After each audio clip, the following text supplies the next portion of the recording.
I tried this one chili and it set my mouth on fire and I had to drink a 2-liter of Mountain Dew.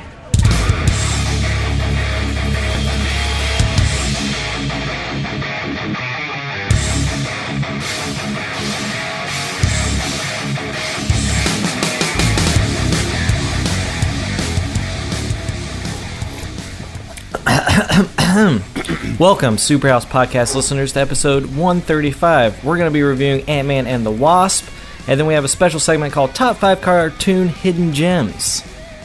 Get ready. Buckle up. I can't wait for this y'all. Okay.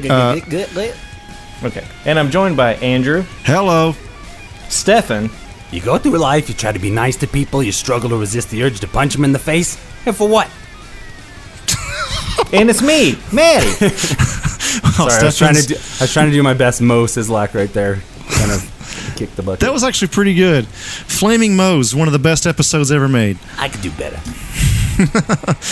All right, so let's get right into it. We're going right into the Ant-Man and the Wasp review. So, starting off this here review, I wanted to get right to it, guys. Which one is funnier, this one or Thor Ragnarok? Take it away, Maddie.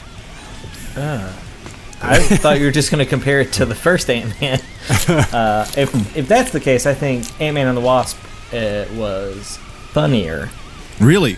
I really like the stuff with the daughter, man. I thought that stuff was super funny, super sweet, and I feel like some of the jokes were a little better, but then they continued some stuff, but didn't do them as long. Like the whole, I forget the character's name, but his friend who does like he tells the story thing. Michael Pena, I forget his actual character name. Better played in this one, but I don't know. I mean, dude, I love. Maybe if we can compare it to any of that other guy's movies besides Thor Ragnarok, I think I enjoyed Ant-Man and the Wasp a little more, comedy-wise. Right. God, I love a lot of the comedy in Thor Ragnarok, but I think some of it's just because I like his movies. And I don't know if I'd never seen like Boy or What We Do in the Shadows or Hunt for the Wilder People, I don't know if I think I might have been slightly confused of the comedy. It's like, who's Korg? Why is he talking like he's from New Zealand? Like, what's going on? Like, but because I know it's him, I expect those things, you know?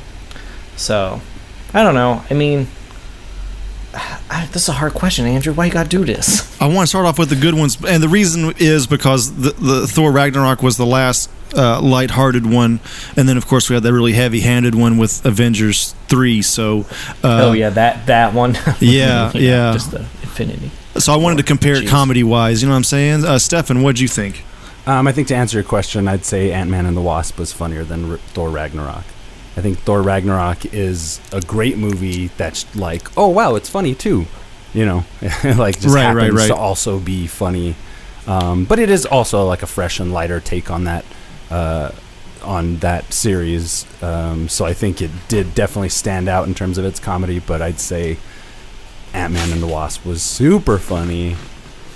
It wasn't like super duper funny, but it was solidly hilarious. All right. Does that make sense? Solidly hilarious. I mean, I sort of get where you're going, yeah. I mean, I get it enough, I think. Good.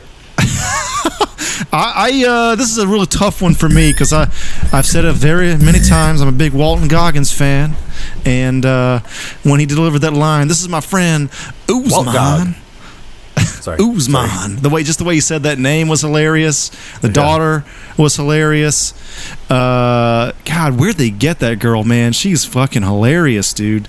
Who? Which one? The little girl? Yeah, his daughter. Oh yeah, she was good. And of course Scott Lang, Paul Rudd, also hilarious. Again, he has a certain kind of humor that I think not many people can do. It's weird because he's like equally like. Knows it's weird when you look at his face when he's acting, and he does this in a lot of roles. It's like he knows it's gonna be funny. It's not even that. It's weird. It's like, I mean, maybe a little bit of that, but it's like it's equal amounts.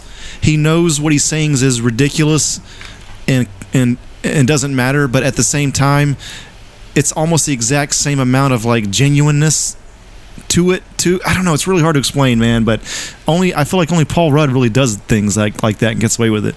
Oh, and also just the shot of Walton Goggins on that fucking boat going away, holding that fucking building. Yeah, something was funny just about that visual. That was great. Yeah, that was some really genius like visual comedy that. Like if it was anybody else, it wouldn't be as funny. But it's something funny about Walton Goggins in that role, doing that. Yeah, all right, cool. Also, getting right to it. Let's just get right to it. What's your favorite part, Maddie? I would say the beginning part where he's going through the tunnel with his daughter was awesome. Like that whole structure he made was so fun. Yeah. And just like him playing with his daughter, I really liked a lot of the, like I said earlier, I liked a lot of the stuff with his daughter. Just, him trying to like wrestle, being like there for her and being Ant-Man. We don't really see that a lot in this cinematic universe. I guess we got a little taste when like we met Hawkeye's family. But I feel like Ant-Man's like it's the family Marvel movie, Right. And I love the whole like relationship with like his ex-wife, and he's like not trying to get back with her, and he like doesn't like Bobby Kevin and all that, like, but he appreciates him, and I love how it's just like a weird family dynamic. Yeah. Like every time he comes in for that hug, I was just like, this is hilarious and kind of heartfelt. I love seeing Walton Goggins in it too because he's great. Yeah. Let's see what else. Oh my god, dude, so much shit happens in that movie. Much, yeah. I love this stuff with the giant ant and the while he was like doing Ant-Man shit. I liked a lot of the fight scenes too with him and the Wasp. I thought those were done really well. Like they used each other's abilities really well. But yeah, man. Yeah, and Ghost was fucking sick. Yeah, she was cool. All right, Stefan. My favorite part is probably I'd probably say the fight scene in the kitchen. When you get a little bit more of Evangeline Lilly, I really loved her introduction as the Wasp. You know what? No, I'm gonna go with her introduction as the Wasp. Her first fight scene after she confronts Walton Goggins' character. That shit was dope. The other scene in the kitchen was dope. But my very favorite moment, probably out of the whole movie, because it almost wasn't like a whole scene, was seeing Hank Pym and Janet Van Dyne as Ant-Man and Wasp on the rocket and stuff. It was cool. It was like for a moment there kind of reminded me of like, I don't know, X-Men First Class or something, that more historical look, or like Marvel's, that comic that was like, I don't know, it was cool. It was cool to see him in like an earlier time. All right. I think my favorite, like, I guess like the single shot, to be real specific, is just that little pan down to the daughter with that like kind of weird smile on her face. Oh yeah. In that one scene, and when they're watching on TV. Yeah. That I don't know, something about her face was hilarious. I would be surprised if you got cast just from that look. Yeah. So yeah. All right. So what could have been better, Maddie? I don't know. I don't really have any complaints with it. I thought it was fun. God. These are really good questions, Andrew. Yeah, I don't know. I don't really think I had any. Maybe. I don't know. I mean, sometimes I just like a straight up villain, but then again, I liked it. No one was really a villain. They were just, besides Walton Goggins, but like more of a super villain, I guess, to say. Right. Situation totally evil type. And I guess the only thing that kind of bugged me throughout the movie was that if they all would have just sat down and talked together with like Ghost and Larry Fishburne's character and, Ant-Man and the Wasp and Hank Pym, they all could have just worked together to solve each other's problems. Right. And it was like the whole time it was like, God damn it, just stop fighting. Like, fight Walton Goggins, and then you all can work together. You can save Ghost, and you can get the OG Wasp back. Go team, go! Yeah, but I didn't really have a complaint with it because that's most like hero villain movies that kind of work out this way.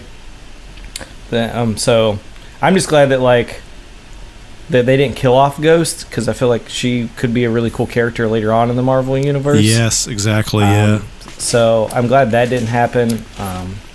Yeah, it's kind of it's after what happened in the events of Infinity War with people disappearing and basically dying, it's like no one can die in this movie, just keep everybody alive. But yeah, I had a great time watching it. I remember when Ant-Man was coming out, and I was like, oh, cool, Edgar Wright's going to direct, that's going to be sick. They're like, Peyton Reed's going to direct. I was like, who the fuck is this guy? I don't want to see this movie because it's not Edgar Wright, and blah, blah, blah. And I remember seeing the first Ant-Man and really enjoying it. And I was like, can they do it again? And I think they did it again. Like, I think Ant-Man is a surprise series of movies that I continually want to see. Yeah, definitely. Because it's fun. It'll be interesting to see what the events of the next Avengers happens, because Paul Rudd is stuck in the fucking quantum realm right now. So right. It'll be very interesting to see how his character shows up in that movie. So, yeah, man. I don't know. All right, cool. What could have been better, Stefan? I think it was pretty solid overall. I think maybe Ghost's motivations could have been a little bit better expressed earlier on somehow, possibly, but I felt like she had enough motivation that it was like cool. Like her power made her really cool and her ability and stuff. So anything tacked on was cool. And I felt like the flashback moment felt like started getting into feeling a little convoluted. It made her motivation seem a little weak, but it was already like we're in the throes of this. And you had Walton Goggins. I liked that the black market, like super tech kind of wheeling and dealing he was into. I'm sure that's going to turn up more, and hopefully he shows up more. But yeah, overall, I'd say not too many problems. Definitely always want more. What's his name? Michael Pena. Yeah. Michael Pena. He's like, him and Paul Rudd are very similar in terms of their comedic kind of confidence, I'd say. They both have that like twinkle in their eye where they're like, that's some original funny ass shit, and that's why that dude's career is so good. Anyway, yeah. Yeah, I don't have much to complain about either, man. I mean, this is another solid film. Somebody brought up online that the first Avengers was like 14 movies ago. Yeah, damn. And they were 4 before that, I think, to the beginning. But yeah, so I think the major thing is just they mentioned Michael Pena getting into a suit, and then they never show it. I wish they would have shown him getting into a non-powered suit. That would have been tight, man. They could have gotten some comedic gold out of that. He had that sweet-ass ride, though. That's true. Yeah. At least he had the ride. I love that. They'll put him in a suit on the next one. Yeah, it'll be something ridiculous they have to use him for. That's what I like. In the movie, I don't feel like there's any character that kind of goes to waste. Like, they're all used for whatever reason. Right. Yeah. But, I mean, T.I.'s character, I'm just kind of like, meh, but I like the Russian dude. I love that T.I.'s there, though. I love that he's fun and a fucking... Because that dude's seen some dirty, dirty, dark Georgia shit, man. To be, like, ascend to the level he's in this, like, great Marvel movie. Anyway. He's one of the best rappers from the South, in my opinion, too. Yeah, I also like how they're the worst thieves ever. Yeah. I like that other actor, too. He was in Dark Knight and... he's a Chicago actor, that's apparently. right. He's that guy that the Joker fucks up, right? Yeah. In the shooting scene. He keeps popping up, and he's been getting, like, really great character roles like that. That guy's awesome. Baba Yaga. Yeah, Baba Yaga. Oh, man. Baby. Speaking of which, side note, when are we going to see some Hellboy shit? Anyway. Baba Yaga. Who knows, man? Who knows when that'll happen? I want it now. Yeah, dude, I guess there's not much else wrong with the fucking film. I guess we know how these Indeeds are going to go at the end of this fucking episode. Next very important question. Was anybody disappointed you didn't get to see big old Larry Fishburne? Maddie. Yeah. I mean, we got Michael Douglas in a fucking suit this time, and we get OG Wasp and like weird. I don't know where she got those clothes from in the quantum realm, but that's just me thinking because her suit looked pretty badass. Yeah. But I was like, where the fuck did you get some cloth there? Like maybe those powers allowed her to like weave something together from I don't know. At some point I was just like, she looks pretty badass, and I like that it's kind of like a weird kind of like post-apocalyptic kind of outfit. Like awesome. She's in some weird world, and like who knows what the fuck happens there. So I mean, I was surprised she aged, man. Like I was expecting her to like not age in the quantum realm. Yeah. And she looked good, man. Yeah, I mean, very good. Yeah, of course. I mean, the thing is like I don't know how much of more of that like younger CG stuff I can take because Michael Douglas looks kind of weird to me. I mean, Michelle Pfeiffer still looks really good, so I wonder how much like touch up they had to do for her scenes. And Larry Fishburne was young too. Yeah. And it's just like, all right, I need to get at it. It gets a little weird when I watch it. I'm like, but I know they're old. Why are they so young? wait for The Irishman. Yeah, dude, the that's Scorsese project that's going to have all that aging kind of effect and stuff. That's going to be a trip for a movie like that. Anyway. I mean, maybe Tangent if it's Boy. just like... yeah, I'm not going to try to get on that tangent right now. I mean, I guess maybe we'll just review that movie when it comes out. Stay on target. Yeah, I think it would have been sweet, but they didn't kill him off. I was afraid that Ghost would end up killing him by accident or something, which would turn her even more villainous or whatever. And I was like, don't kill Larry Fishburne. But with him still being alive in Ant-Man 3, maybe we'll get like everyone in their costumes having to help out. And I was like, that'd be sick, man. I need a team high five. I mean, I would have loved to have seen it. I just don't think the movie had time for it. And I think if we would have seen it, it would have been like, oh my God, fucking... The flashback should have incorporated it somehow. Yeah, I mean, maybe we'll see it. If he was just giant in the background before that explosion happened, somehow tie it to that, and then he's like feels compelled to help this girl because he was also there, that would have been cool. Something like that. And then we saw Goliath. That's my answer to the question. Cool. I mean, it was my turn, but whatever. I know. I just the thought was there. Sorry, Maddie. It was like a tandem. It was like a tag team. Boom. Like I remember got it, when man. fucking the Dudley boys the one would come run up under the other one and then drop him like. I mean, that's what we did. We just we tag team that did shit. A wrestling We're the move fucking on all the listeners. Dudley boys of podcast world. These are wrestling characters if you don't know. Anyway, That's awesome. Sorry, Tangent Boy. By the way, the New Day is awesome. They're hilarious. Oh, yeah. All right. Wrestling's cool again. Well, I guess since you tag team that one, this was sort of a jokey question, but it's a jokey movie. And fucking, of course we wanted to see fucking Goliath. And, but it didn't happen. But hopefully we'll see that at some point. That would be tight. And we need a third Ant-Man. Anyway. Dude, this movie the box office was really good. Well, it's good. It's really good for most movies, and it's just on par for Disney movies, for Disney Marvel. So it's like their whole standards changing, man. Yeah, you know, like a mega hit for anybody else is just like par for the course for fucking Marvel Disney. So yeah. They're trying to keep the Titanic afloat. Pretty much, man. So fucking A. Going on to the next question. Stefan, you basically answered this sort of kind of before, but Maddie, what'd you think of Ghost in general and her whole plot line? I mean, I didn't mind it.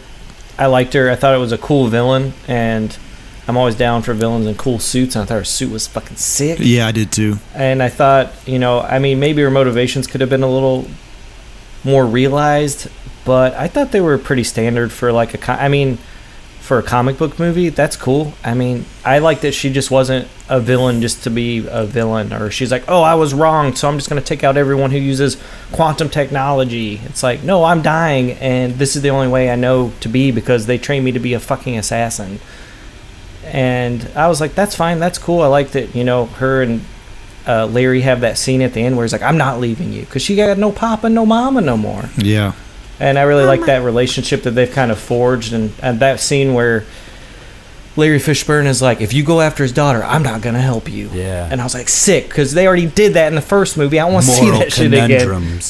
and like to do it again would be like, this is the only way you can get to Scott Lang, is like, oh, I'm going to go after his like daughter and his ex-wife. And yeah, it's just like, you can use that a couple more times, but not in your second film. Like, think outside the box. Give us something different. I like that. It was kind of tied into the Hank Pym thing, and Scott Lang's just along for the ride of this, like, legacy of Ant-Man, I think that's pretty interesting, because no one else in the Marvel Cinematic Universe is, no one else has a story like this, So. Right. It's pretty cool. I mean, yeah, I thought she was a cool villain. I'm definitely interested to see what they do with her since they didn't kill her off. So is she going to be in the next Avengers movie? Will she be a part of the Ant-Man team? So. I need Valkyrie to show up, to be honest, and Korg in the next one. Oh, man. Yeah. I just need a team high five. But, yeah, I liked it. I don't have any basis on her character in the comic, though, so just the film, it worked for me. Either. All right, Stefan, you have anything else to say about Ghost in general? Just the actress. She was great. The costume looked awesome. By the way, since you said that, just a pin in that. She was recommended by Spielberg. Whoa, cool. Yeah, Spielberg was like, "Hey, she'll be good for this role." What was she? She was in something else, I think. I don't know. Anyway, what else were you saying? She was great. She was great, and the visualization of her power at work, when she was fighting and stuff, was like so cool. Just in a way reminding me of maybe like a Nightcrawler or something like that. Just seeing this really well realized, visualized fight scene with this phasing power. It's just like, take note, next X-Men team, if you do some Shadowcat shit or something, or Nightcrawler, blah blah blah. Anyway, it was just really cool. Her whole thing was really cool, which makes her stand out, I think, with some of the villains. Even though it seems like, I was thinking about this on the way home, it seems like a lot of the villains in the Marvel universe have kind of been painted as being a little lackluster in terms of their roles within the film. But I think we're still kind of jazzed at the whole idea of seeing our superheroes come to life on screen. So it's just like, holy fuck, I want to see them do whatever. Just put bad guys in front of them, So I think Thanos is kind of a turning point for that, and even though I have some issues with maybe Ghost's motivation, I still feel like she was a really standout villain in the same way that Michael B. Jordan, Killmonger was. So kudos to Marvel.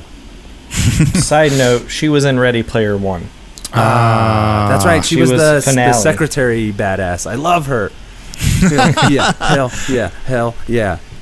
Fucking stellar year for her, huh? She was also in Tomb Raider as well. Damn. Oh, shit. She was the friend, the training friend fighting her? No, I don't remember. I can't remember either, but she was in it. Sorry. Hell yeah. I actually didn't have a problem with the motivation either. Whenever we find out that it's like an ailment she has and she can't control it, I actually really appreciated that, because I was thinking it was shit. I thought it was going to be the suit.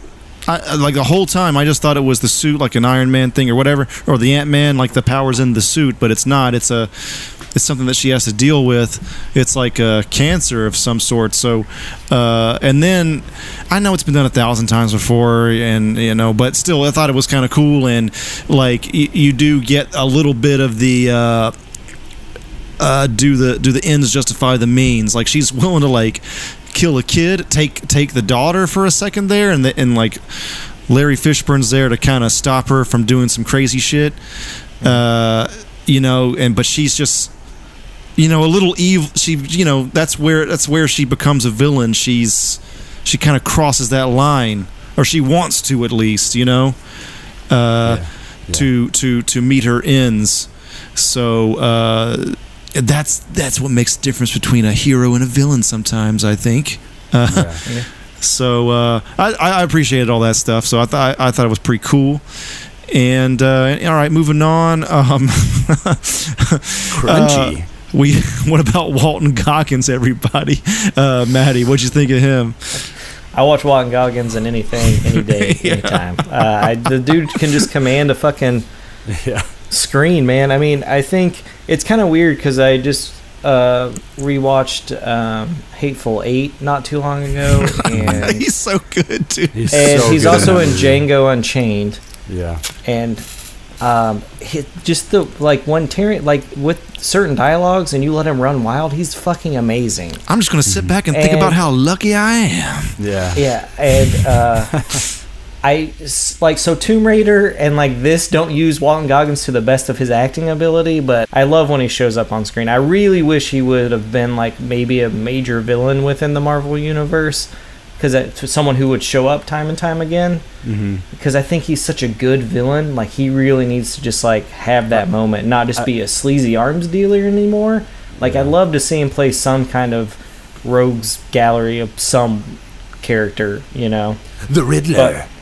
God. He would be. I think he'd be a sick Riddler. He'd be a darker Riddler, but it'd be cool. Interesting. Yeah, very interesting. I am the casting oracle.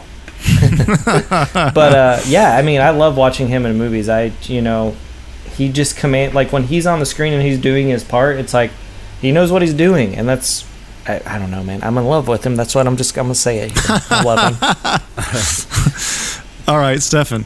Yeah, Walton Goggins is a gem. He like He's you a could hidden tell gem in right that- there. hidden gem, diamond in the rough, baby. The second he's on screen, you can tell he kind of is wielding his ability with confidence and stuff. Like he's just really commanding the scene. You know, after working with Tarantino and everything, he's so skilled, or just showing that how skilled he is. And then to see him turn up in this, you're just like, oh man, this movie's fun to begin with. It just got funner. More fun. Walton Goggins is amazing. What can you say? Yeah, I didn't know much about this guy actually until Hateful Eight, and there's just whenever he said that line, I'm gonna sit back and think about how lucky I am. They're in that fucking carriage or some shit, horse-drawn carriage. Oh man, that line was so hilarious. And then I did watch Vice Principals on HBO.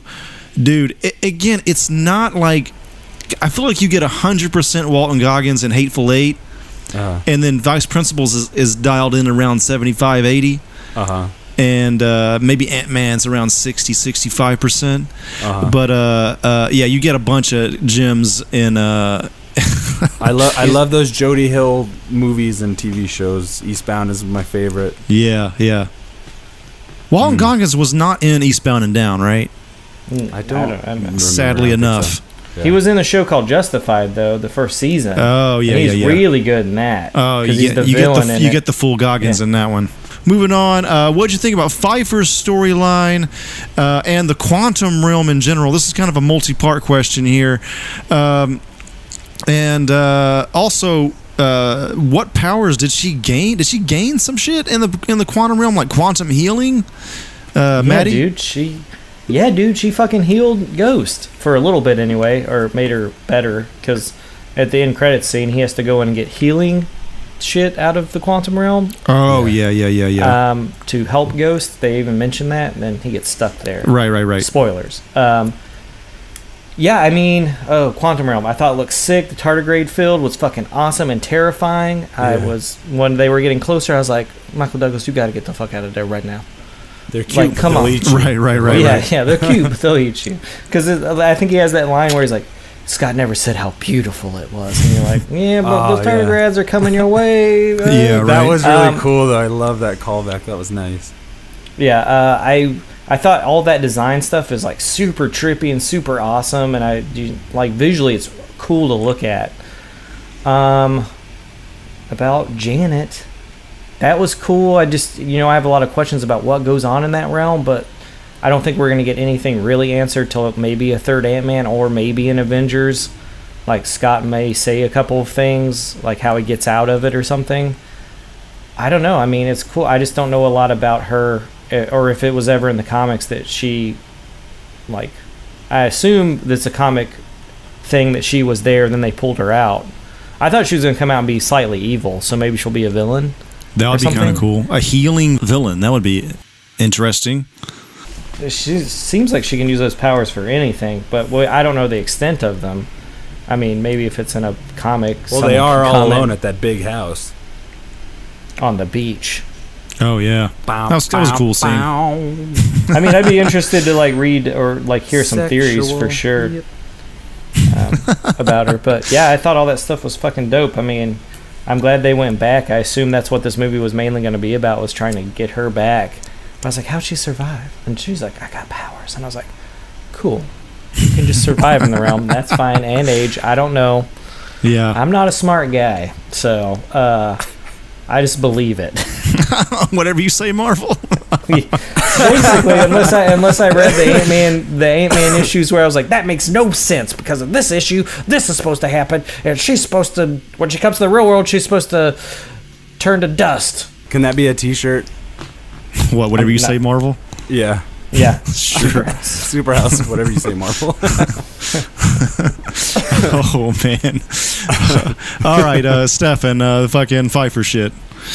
I thought it was really cool. It was really great to see her. She looked great when they found her. The quantum realm looked fucking awesome. The tardigrades was good. I half expect to see Dormammu in that bitch. something. I felt the same way. It's like there's similar vibes. Yeah, you never know what's lurking from the Marvel universe up into the quantum realm, so be interesting to see. Ant-Man 3. This will be a multi-part answer. I also liked the tech quite a bit. Or are you going to ask about the tech at all? Yes. All right. So now go ahead with the tech. Go ahead with the tech. Oh, I was just saying, I like specifically for this question. I'll say I liked the little pod and Hank Pym's little quantum verse or quantum realm astronaut suit. Quantum knot. Quantum knot. That's cool. The fucking that copyright. What the fuck am I? I smoked a lot of weed. But it reminded me of like Inner Space a little bit. Fucking remember that movie? I never saw that, but I know what you're talking about. So good. But anyway, yeah, it's like tiny little space pod thing. So I liked the design of that thing and the design of the costume, and hopefully we'll talk more about the tech later. That's a hidden gem of an 80s movie, right? Inner Space? Fucking A, it is. All right. Yeah, I fucking love the quantum realm shit. Just like you said, Stefan, I think that the fucking... oh, and did I mention Michelle Pfeiffer looks good? Yeah, she's a little bit too good looking for her age. She's they're like vampires or something. They're drinking some blood of the young people. G-MILF. Yeah. The quantum realm, man. So I felt like that was like a sister universe or like a similar vibe to the astral plane or whatever the fuck that is in Doctor Strange. And yeah. But it's like there's a spiritual version. This is the sciencey version. I have watched a bunch of fucking documentaries in my day about the quantum realm, and I appreciate that shit because they all say kind of similar shit where they'll say like planets and big things are highly predictable, but the quantum realm, when you go super small, none of it's predictable. They always say this, that like things exist in not within any kind of like real definition. It's all probability. So like it's extremely hard to understand, and I guess they try to what do you call it, like illustrate that with how weird it looks in the movie. So that was, I don't know, I thought that was pretty cool.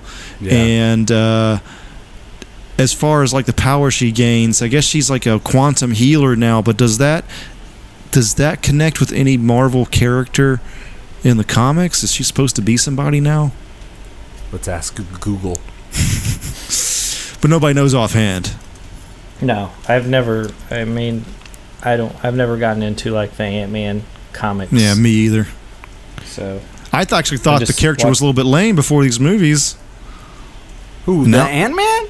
I thought I just like a guy that grows small and big. I was just like, but now I see it's like, oh, this is really cool. So yeah. I'm just saying that was my prejudice before the movies. I like him I like him a lot now. Yeah, definitely. I mean, it was like you never thought you were ever going to see an Ant-Man movie, really. No. I mean, we never thought we were going to see fucking Thor, for that matter, dude. I mean, now he's a fucking household name. Crazy. Stefan, I didn't actually have this tech question planned, but let's play off the fucking cuff or whatever. So, so you wanted to talk about the suits and the fucking the quantum fucking jump device or whatever the fuck. Yeah, Pymtech. Yeah, I like the design. I like the design of all the stuff we saw. The desks. They put a lot of detail into just the stations that the various characters were operating at. Right. Like the van looked really cool inside. The outside looked really cool. Had all this like tech stuff on it, and you just like Hank Pym seems like the workaholic type of guy who just can't stop making shit. And it's just like everywhere. It's attached to him. It's attached to his friends. It's just like spreading. Right. And I like how in the first movie you got a little bit of it with mostly the costume and his laboratory and stuff. This time the laboratory was like a main focus, so we got to see a lot of it inside, so it looked like they put a lot of detail into like just kind of showing you like the way that Hank Pym thinks, you know what I mean? That was really fun for me to think about while I was watching this. The costume designs looked sick, man. I love the helmets and everything about it. I like how you can see the wings. Anyway, I just like the design of the costumes. I think were really cool, and I like the malfunctioning of the suit and like seeing Scott have to problem solve really quickly, and because now that he's stuck in the quantum realm, it's like he's like probably sitting there for like half an hour, like cracking jokes and stuff, like nervously before he figures something out. He rides a tardigrade or something. I don't know. But I really got a kick out of the tech in this movie and the approach to Pimtech and his entire mental process, and how that was also kind of crucial to the storyline and the emotional crux between him and Goliath. Boom. All right. Before we go forward, Maddie, as far as the tech and suit designs and things like that. I thought it looked sick. I mean, Ghost suit looked amazing. Just like the look of it. I don't know what it's supposed to look like in the comic book world, but this one looked cool.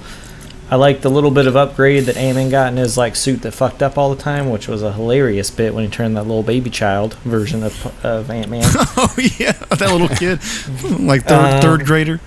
Yeah, I like that you can definitely tell a difference between the Wasp and Ant-Man, but their suits are very similar as well, which is cool. I love that she has lasers and wings, and that one scene where Scott's like, she's got wings and lasers? Did you not have that tech when you made the suit? He's like, no, I did. The thing with Ant-Man, it's like you get to see a lot of really cool technology being built and stuff. That was cool, like them using the ants to help them lift heavy things. Thought that was sick. Yeah. I liked that Lawrence Fishburne twice was cornered by several ants. Yes. That would be terrifying.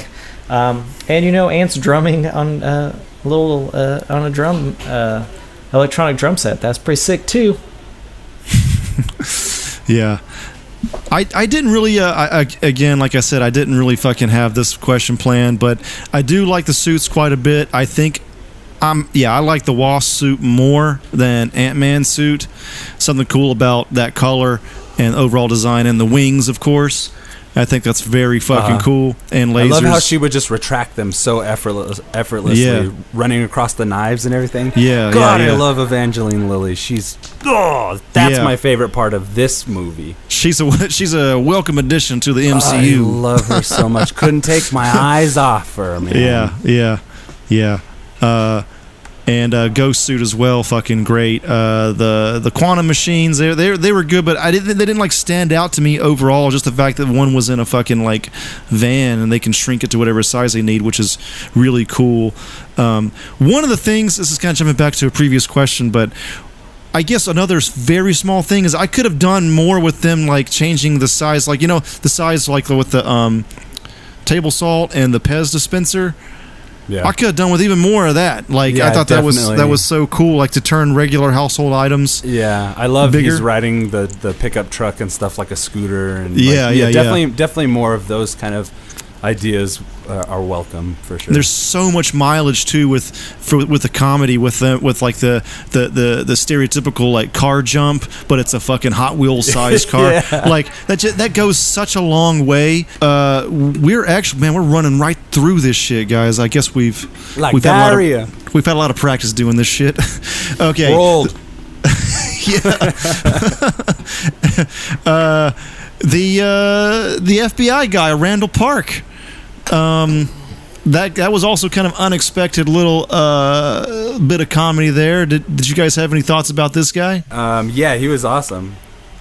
I mean, I guess that's not much to say about that. Anyway, sorry, Maddie. Maddie, do you have anything? I know he's kind of a throwaway character just about, but I thought it was fun. I really like that scene where he says that thing to Paul Rudd's character, and he's like, wait, did you think we were going to go out? And then towards the end, they keep riffing at each other. He's like, wait, did you really want to go get lunch or something? And he's like, just like throws, like, I really like that. And there's another part where he's like, well, yeah, I'm a youth minister. He's like, what, really? There's just a lot of really weird back and forth between the two, and I think they, like, kind of with Michael Pena's character and Paul Rudd, I think those guys work really well together, and I'm sure some of that stuff's probably improv, Yeah, they work well together.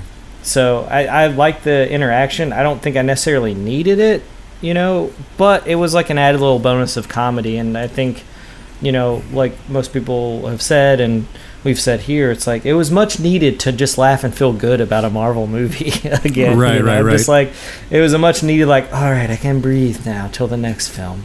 Yeah. So that one's gonna be heavy too. So And then it's like you didn't even get to breathe that much because you knew the end credits scene like either his daughter's going to disappear or someone's going to disappear. And Right. I was kind of upset that the Wasp had to go because I thought that would have been a badass to seen the Wasp show up to help fight fucking Thanos, because I really like the scenes of like them not seeing each other for 2 years or talking, and then like basically she just wanted to be invited to go fight with Captain America. You know, like Right. who wouldn't? And I love that scene where he's like, "Would you've gone?" Yeah. And she's like, "We'll never know," and walks out, and you're like, "She would have fucking went with you because she loves you, motherfucker. Come on." Yeah. You know, She it's goes, just like, all I know is that if I would have went, you wouldn't have got caught. Boom. yeah, and it's such a great Erection. fucking line about their relationship and stuff. And yeah, I don't know. I really like the relationships in the movie. What were we talking about again? The FBI guy, but that was good shit though. Yeah, it's a relationship too. Maybe they'll, you know, maybe they will have dinner. Maybe that should have been the final cut scene at the end instead of the one. And then, yeah. They're having shawarma together. Callback. Shawarma. Did you answer, Stefan? Yeah. What was the question again? Randall Park, FBI guy. Oh, yeah. Yeah, he was funny. All right. Yeah, I wanted to ask this because I thought he was kind of a welcome addition too, and man, he was just funnier than expected, man. Like, I don't know. I haven't seen this guy. I know he was like, I guess he was Kim Jong-il in The Interview. Oh, But- right. And this is public knowledge. He was added Kim Jong. Randall Park. This guy, this FBI guy, was added to Aquaman in reshoots. Oh, wow. So, gonna be You're interesting gonna to play see. a talking fish or some shit.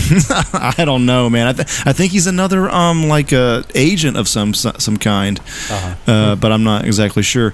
And fucking. Yeah, I don't know. I thought the comedy was good. Another welcome addition, another different style of comedy. And actually, I think this guy is very well suited for other more like traditional Disney movies. Like if Disney ever wanted to really make a good, I don't know why I thought this, but like a good family film with an Asian American like family. Blank Check. I don't know what, but like some movie like that, I could definitely see him being the dad in it. Yeah. So yeah, welcome addition, and so This has been Welcome Edition of Dan Bush. yeah. All right, so we're almost at the end here, man. We got to ask this question. This is one of the closing questions here. Maddie, what do you think will happen with Ant-Man for Avengers 4? How does he help take down Thanos? How does Ant-Man get out of the quantum realm? That's a loaded question, and it's two. Your predictions. I don't know how the fuck he's going to get out of the quantum realm, but he got out of it once before, so he's not just like some kind of... I mean, it's easy when he's compared to like Hank Pym. He is, not as smart as Hank Pym, but he's very... oh my god, what word am I looking for? Resourceful. Yeah. And I feel like he'll figure out a way to get back. And I'm wondering, Avengers-wise, if like somehow these realms will kind of collide and maybe he'll find... I know there's supposed to be a soul realm that's mentioned that is in the comics. Really? That maybe they go to. So they're not really dead. They're just kind of in this weird limbo-like place. And I'm wondering if that's how Ant-Man somehow gets there using whatever he has available on his suit. And he ends up and he's like, oh my god, you're the Avengers. What are you doing here? And somehow they have to figure out a way to get back. I don't know. Because I don't really see any way for him to get out of it, to get back to get back to the real world at this point without help from someone. And it's like the smartest people were all outside, they can bring him back. So I have no idea unless he can communicate and like Michael Pena's character shows up and maybe they figure out a way to get him back. I don't know, but I think it would be better to maybe tie up some of the like mystical stuff in Marvel and kind of put the science side together too and be like, oh, well, we call it the, oh god, what's it fucking called in Doctor Strange? Sorry. The astral plane, maybe? Is that what it is? I mean, maybe it's just like a different word for magic versus science. I don't know. That would tie back with Thor 1 too, when he says you call it magic, it's our science. Yeah. That'd be kind of cool as well. So That would be cool. I think it'd be really cool if he ran into like the vanished Avengers, you know. And, oh like, man! Holy shit! That's the how Scott, like, he's helping them get over to the other side or something. Because I mean, then he would also, if everyone exists there, he would meet up with Hank Pym, which would help him get out and everybody else get out. So maybe they won't have to use the Infinity Gauntlet and do the whole Nebula gets the gauntlet thing and brings everyone back. I don't know. I mean, that sounds kind of cool to be like in a different realm with the, like, maybe they don't have their powers, or, you know, but you got Hank Pym. He's a smart motherfucker, you know. So plus with Janet being there and knowing the realms the way she does for being there for so long, you know, I don't know. It'd be interesting for sure, but I think that's the only theory I have, which might be totally wrong. Come on, Russo brothers, bring out that movie. I'm ready for it. That's hard to fucking tell at this point. Yeah. All right. No trailer, no teaser, no nothing. Stefan, you got any ideas? Do you need the questions read again? No. Okay. Yeah, maybe. No. Okay. Oh, wait, no, I got it. Okay. What was the question? Oh my fucking god! All right, what will happen to Ant-Man in Avengers 4? How does he help take down Thanos, if at all? How does Ant-Man get out of the quantum realm to begin with? Yeah, I think in terms of him being stuck in the quantum realm, I think like what Maddie was saying, his resourcefulness is going to come into play, and I think he's going to start learning more about what his suit can do. Pymtech. Okay. And that's about as far as I could think. Honestly, I have no idea how he's going to get out of there. I think Maddie's theory is pretty valid too, in terms of, like, because I think some people are considering all these people dead in the Marvel universe, and then I would consider them, being in some other realm, because obviously Spider-Man's not dead, you know. I mean, right? I don't know. I feel like it depends on how much they go into Doctor Strange's like afterworld shit, but or the spiritual side of the Marvel universe. I think it all depends on that. Yeah. I think what we're gonna learn with Scott being stuck in the quantum realm is less about like his scientific knowledge and his ability to like adapt, and he'll probably learn something. He'll learn a lot of things about the quantum realm that will come in handy for him later, or come into play later, or to develop him as a superhero. Because now he still seems like he's in the real early stages of that. Honestly, I don't know. I'd have to think about it more. It's a conundrum. With that ending scene there, the post-credit scene, that was like, I sort of kind of saw that kind of thing gonna happen. He's there during the whole Thanos snap. I was like, oh shit. Yeah. As far as, I don't know how he'll get out. How did he even get out the first time?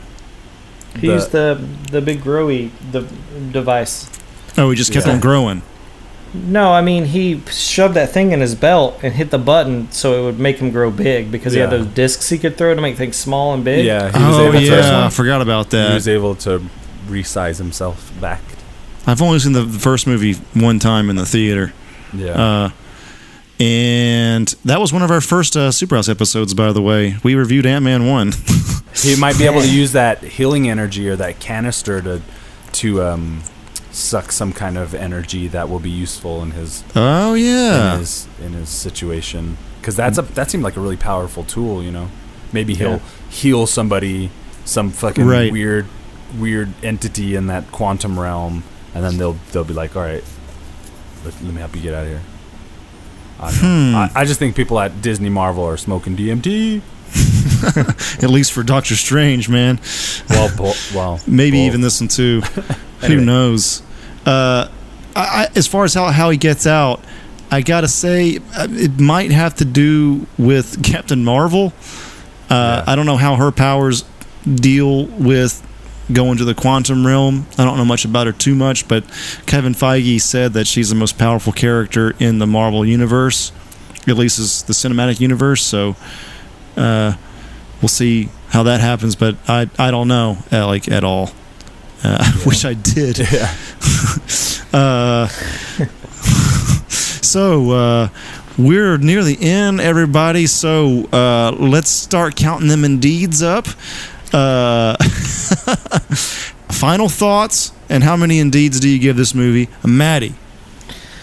I love this movie. I thought it was a shit ton of fun. I don't know why more people should see it. I feel like Ant-Man's kind of a hard sell because a lot of people don't know that character, and I feel like it's probably one of the people don't see that movie a lot.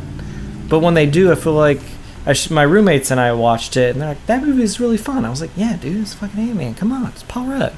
They're like, "Nah, I don't know," but I feel like people just need to like take a chance because they're really fun movies. I'm a fan. I never thought I'd be a fan of Ant-Man, by the way. Like, that's when they were like, we're going to make an Ant-Man movie. I was like, out of all the fucking Marvel characters. Right. You're making Ant-Man. For fuck's sake, this can't be good. You got me. You know what you're doing, Marvel. When are we going to get Deathlock? Yeah. But I need my Man-Thing movie first, please. There was a Man-Thing movie, wasn't there? Yeah, I watched it. It's terrible. That's what Is I it heard, terrible? yeah. It's so bad. But I watched it because I've seen all the Marvel movies. If Marvel put their name on it, I've seen it. Damn. Yeah, it's a lot. Some of them I just lucked into seeing. Like what was Generation X, the TV movie that came on forever ago? Yeah.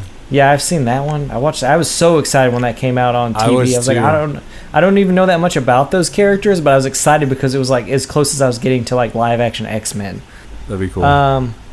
Indeeds wise, man, I want to go really high on this one, but I feel like people are like, that's insane. So I'm going to give it 9.5 out of 10 Indeeds. Damn. All right. That's good. But I don't really know why I didn't give it the full 10. Because I didn't really... Okay, 10 out of 10. I'm just kidding. I loved it. I thought it was great. All right. Stefan, your final thoughts on this here piece of cinema? While watching this... Yeah. While watching this movie, I was just really overjoyed at the fact that we've gotten this far with these Marvel movies and that they've been so successful. Marvel knocked it out of the park once again, in my opinion. Didn't have very many problems with it at all. I thought it was fun throughout. At times, it felt like a really fun adventure, like non-serious Interstellar. You know? Yeah. It just had all these. I was like, "This, I love Interstellar, but it makes me cry." And this one, I was like, "This is fun. This is nice." Right. You know, just like an adventure. It was such good sci-fi. That's what I was thinking to myself. You know, lately, I'm like, "This is really great science fiction." That's true. You get like tardigrades and quantum realms and shit. Yeah. Yeah, definitely. Yeah. Aliens of sorts. You know. What was I going to say?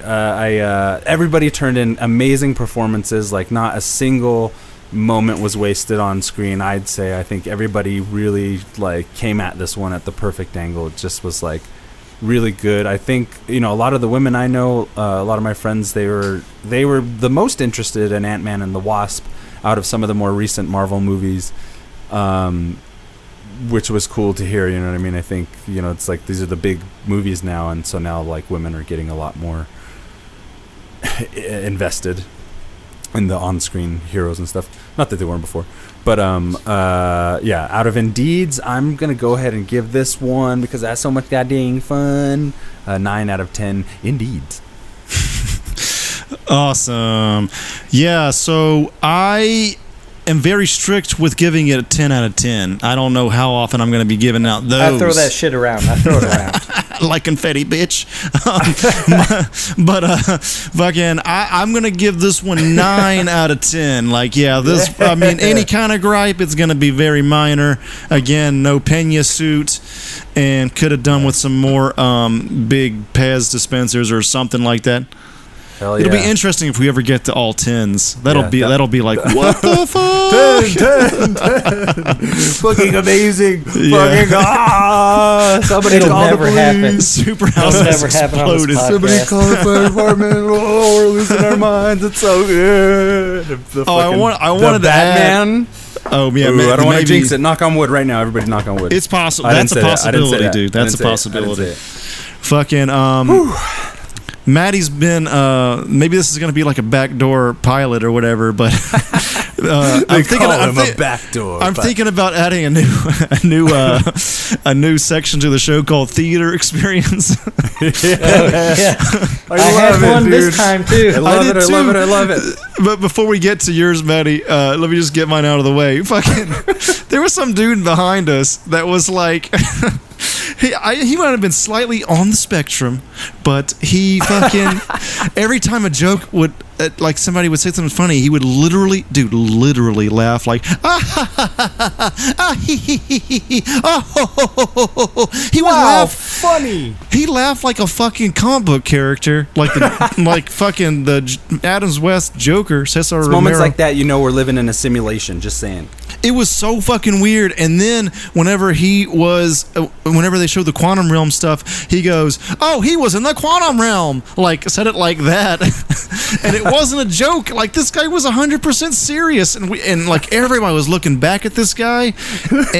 Did you get up and say, "Shut up, motherfucker, people are trying to enjoy the movie"? How about you take a nice drink of shut the fuck up?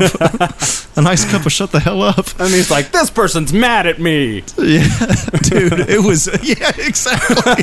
He's just narrating his life. God, it was it was surreal. I apologize for making light in the instance that this gentleman was, in fact, on the spectrum. He more than likely was, and there's no shortage of those on the spectrum that like comic book characters. I was sitting behind two children. All right. Not like little kids, like maybe they were freshmen in high school. Oh. I don't know. But they just kept dropping fucking candy throughout the fucking movie. It's like, that's fine, but it was like hard candy. It wasn't like a gummy was hitting the floor. I mean, I wouldn't have heard that, but it was just like Skittles hitting the floor consistently. This is my favorite part of the podcast so far. And, I mean, so there's that one part where... Fuck, it gets really... I think it's when Michael Douglas is going in the quantum realm and it gets really quiet and he just goes... He goes, "Wah!" And I was like, what the fuck is happening? He just did it because he knew that scene, it was going to be quiet. Like, and he did talk a little bit That's just through a jackass. But yeah, he just did this loud fucking noise that was like, why? God damn it, why? And then they dropped more candy after that. And then the candy finally stopped dropping. But it was fucking terrible. You have a new problem every time. It's never a repeat. Yeah, I know. If it becomes repetitive, it's just, I'm just going to be like, I'm going to turn around and be like, just do something original. Yeah, I've heard this one exactly. before. Sounds like Seattle needs Alamo Drafthouse. Right? I did have a good experience with the kids' reaction to when Scott Lang gets left in the quantum realm. This kid would, like, throughout Ant-Man, I would, like, peek over at him, was on the edge of his seat watching this movie. And I was like, man, this is like me at that age, watching any movie. Yeah. You know? And so he's with his dad, and they're both watching this end credits scene. And he literally, like, jumps out of his seat. He was like, what? No, what? And, like, I was like, you had to know this was coming. Like, come on, kid. We gotta go watch Infinity War. But yeah, it blew his mind, and you could see his face, and it was incredible. Wow, that's kind of awesome. That's the good part of the story, huh? Yeah, that was a good reaction. I have bad ones, but I really like when people are just like still amazed by certain things in movies or surprised by them, because the more film you watch, it's just like some stuff's not super surprising. You know, you're just like, oh, this is probably most likely going to happen. It's really hard to be like, oh my god. Like, I mean, in Infinity War, when people disappear, you're like, oh my god, they're fucking doing it. But you kind of knew it was going to happen. I knew something was going to happen, and stuff. Something big like that, of course. I just love that kid's reaction. Was just, I was like, I wonder if I like kind of want to watch Infinity War with him, like when he first saw it. Oh yeah. I just look over at him. Dad, why's that guy staring at me? I don't know. He's weird. That's me. I'm the weird guy. That kid's still recovering, man. Want some candy? Yeah, right. But yeah, I mean, but yeah, I love those reactions. So honestly, like I was like, that pissed me off, but that kid's reaction like saved the rest of the movie for me. I was like, all right. But then that very end credit scene where the ant's just drumming again, or drumming, he was like, really? That's it? And I was like, kid, you get it. because I needed more too. You and me, we're on the same page. These candy dropping motherfuckers over here, though. Cool. So I think that brings us to a close. Unless there's any more final thoughts on Ant-Man and the Wasp. I think just theater experiences after every review, please. Yeah, for sure. I think this is it. This is it. This is the backdoor pilot. It's happened. It's so Welcome good, man. Also, before we close this shit out, fucking this part anyway. So anyway, after a quick commercial break, we will be back with the top cartoon hidden gems. This is Stefan from the Superhouse Podcast. Be sure to check us out on Patreon, on Facebook, Twitter, Instagram, and any other godforsaken social media outlet that we should be floating on. We are basically on all social media. Yeah, all social media. Mainly Facebook and Twitter and Patreon. Check out the links in the description. We have a lot of cool goals set up on our Patreon. Like if you donate $1, you'll be able to give us a topic for us to talk about. And we'll talk about for maybe an hour or more. Who knows how long it'll take. And that's pretty tight. That's the coolest thing. Wait, we're on the internet? That's pretty good. And we can make money. What? If you donate $1,000, you get full frontal nudes. We haven't set that up, but it's a possibility. You give us $1,000, who knows what'll happen. Check us out. I'll do that. I'll do that. You get to go on a date with one of us for $10,000. But you pay for everything. You get to have your way with Maddie for $20,000. $1 million, I'll give you Joey for a weekend. For $30,000, we'll help you hide a body. Check out our Patreon. Superhouse Gigolo Project. 2018. Links in the description. And we're going into what the fuck is this shit called, man? Top 5 cartoon hidden gems. We're gonna go around and everybody's gonna say their top 5 in turns, and I'm gonna go ahead and start with Maddie. What's your number 5? My number 5 is, I don't know. So it's weird to like have this cartoon list with you guys because I feel like we've all seen all this. So some of mine, I just think the random person would be like, oh yeah, I saw an episode, but like I loved most of the shit, so I saw a lot of episodes of it. My number 5 is The Real Ghostbusters. I fucking love the shit out of this, and there's some creepy ass fucking creatures, ghosts that they have to fight in it. Like the Sandman episode is fucking creepy. The fucking Jack-o'-lantern one. Also, it's all on Netflix, and I've been watching it slowly, and it's so good still. Did you not watch it much when you were a kid? No, I watched it all the time as a kid. I just don't feel like when I was in school, I'd be like, yeah, you guys catch that Real Ghostbusters? Like, what do you mean? I don't know what you're talking about. Really? Like, damn, what a bunch of And I was like, no, dimwits. but it's so... Yeah, but it was like so good. I love the fucking Real Ghostbusters. Great. Like, I remember seeing the Real Ghostbusters before I saw Ghostbusters, and I was upset that Slimer didn't have a bigger role in it. Yeah, I remember. Like I hated Slimer's a villain. What? Yeah, I was confused. Why Slimer, like he's got to get up to his antics. You always got to let them ghosts out. Come on, that's what Slimer do. Yeah. Right. But that's one of mine. I mean, maybe it's not like hidden to like a lot of people who are like into the nerd and geek stuff, but I feel like to the everyday person, like a lot of people don't know about it or they can't name certain episodes. But I was rewatching like the first season. I was like, God, I remember all these, like all the villains throughout this. And I was like, this shit's awesome. I'm glad they put it all on Netflix. It was a really Maddie, you had a cartoon. taste for the macabre even as a child. Oh, I did. I loved it. My daddy was like, this is called X-Files. And I was like, yes, let's watch it. Fuck yeah, he does. The macabre, yeah. Yes. Hell yeah. Well, yeah, Ghostbusters was great. Sweet. So, Andrew, what was your number 5 out of the top 5 cartoon hidden gems? My number 5, and again, I had the same problem as Maddie. Like, how hidden is it to most people? Like, it's very hard to tell. Like, I know. So my pick is Dinosaurs, number 5, and one of the reasons for that is because Stefan, you said you didn't even know about it. It might not have been played in your area at the time. Shit, just probably didn't have as much. I was familiar with another cartoon that was popularized by dinosaurs and technology. Anyway, go ahead.